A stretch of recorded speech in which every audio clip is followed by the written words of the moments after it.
عظمت صاحب روزمرہ کے معمول کے مطابق آج بھی کام نپٹا کر گھر میں داخل ہوئے تو رات کے کھانے کا ٹائم ہو چکا تھا۔ پہلے تو کھانا میز پر لگا کر ان کی بیوی اور بیٹی ان کے آنے کا انتظار کر رہی ہوتی تھی، مگر پچھلے پورے ہفتے سے یہ ماحول بدل چکا تھا۔ آج بھی انہوں نے دیکھا کہ میز پر کھانا لگ چکا ہے مگر ان کی بیوی یا بیٹی میں سے کوئی بھی موجود نہیں، تو وہ بہت افسردہ ہوئے۔ انہوں نے اکلوتی بیٹی کی ضد کے سامنے ہار مان لی تھی اور سیدھا اپنی بیوی کے کمرے میں جا کر ان کو اپنے فیصلے سے آگاہ کیا۔ ان کی بیوی ان کے فیصلے سے حیران ضرور ہوئی تھی، مگر جلد سمجھ گئی کہ یہ فیصلہ ایک مجبور باپ کا ہے۔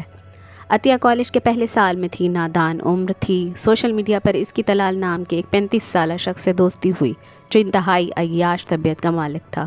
کئی لڑکیوں کو اپنی چکنی چپڑی باتوں میں لگا کر ان کی عزت رون چکا تھا۔ اس کا اگلا شکار عطیہ تھی، جسے اس نے محبتوں کے سبز باغ دکھا کر اپنا دیوانہ بنا لیا تھا، اس کا بھروسہ جیت لیا تھا۔ کئی بار اس سے تنہائی میں ملاقات کر چکا تھا مگر بات بوسو کنار سے آگے نہیں بڑھ سکی تھی۔ وہ شدید خواہش کے باوجود عطیہ کے جسم پر مکمل دسترس حاصل نہیں کر سکا تھا اور نامراد وہ رہنا نہیں چاہتا تھا، لہٰذا اس نے عطیہ کو نکاح کا جھانسا دے کر اس کے والدین کے سامنے کھڑا کر دیا۔ چونکہ وہ والدین کی اکلوتی اولاد تھی، اس لیے طلال کو یقین تھا کہ اس کے والدین زیادہ دیر تک اس کی ضد کے سامنے نہیں ٹھہر سکیں گے۔ عطیہ کے والدین کے بارہا سمجھانے کے بعد بھی کہ بیٹا، سوشل میڈیا حقیقت کی دنیا سے بہت دور ہے، یہاں لوگ جو نظر آتے ہیں وہ ہوتے نہیں اور جو ہوتے ہیں وہ نظر نہیں آتے، انہوں نے ہتھیار ڈال دیے۔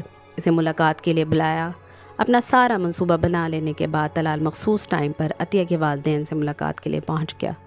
اس کی آمد سے پہلے ہی عطیہ اور اس کے والدین اس کے استقبال کے لیے تیار تھے۔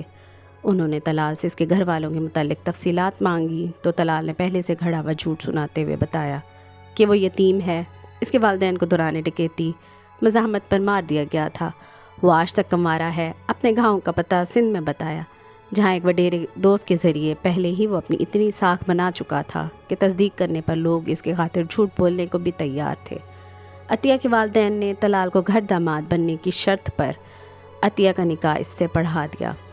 کچھ عرصہ اس نے اپنے نفس کی خواہش خوب پوری کی۔ 3 ماہ بعد اس نے اپنے سسرال سے اجازت لی کہ وہ عطیہ کو اپنے گاؤں لے کر جانا چاہتا ہے تاکہ برادری سے ملوا سکے۔ والدین کی مخالفت کے باوجود عطیہ کے ساتھ جانے کے لیے راضی ہو گئی۔ ایک بار پھر والدین مجبور ہو گئے۔ انہوں نے بیٹی کو بھیجنے کے لیے نئے زیور، کپڑے لوگوں کو دینے کے لیے تحائف خریدے، اپنی بیٹی کو تحفے میں سامان بھری ایک گاڑی دی اور اسے شوہر کے ساتھ روانہ کر دیا۔ مگر وہاں ایک حیران کی عطیہ کی منتظر تھی۔ عطیہ کے گھر سے گاڑی نکالتے ہی اس کے شوہر کا انداز اور لہجہ بدل چکا تھا، یوں جیسے کانٹے کے ساتھ مچھلی لگ جانے کے بعد شکاری کا انداز بدل جاتا ہے۔ بالکل ایسی ہی حالت عطیہ کی تھی۔ اپنے محبوب کے رویے سے دکھی ہو کر وہ تڑپ رہی تھی اور اس کا محبوب اسے نظر انداز کر کے عجیب سی خوشی سے سرشار تھا۔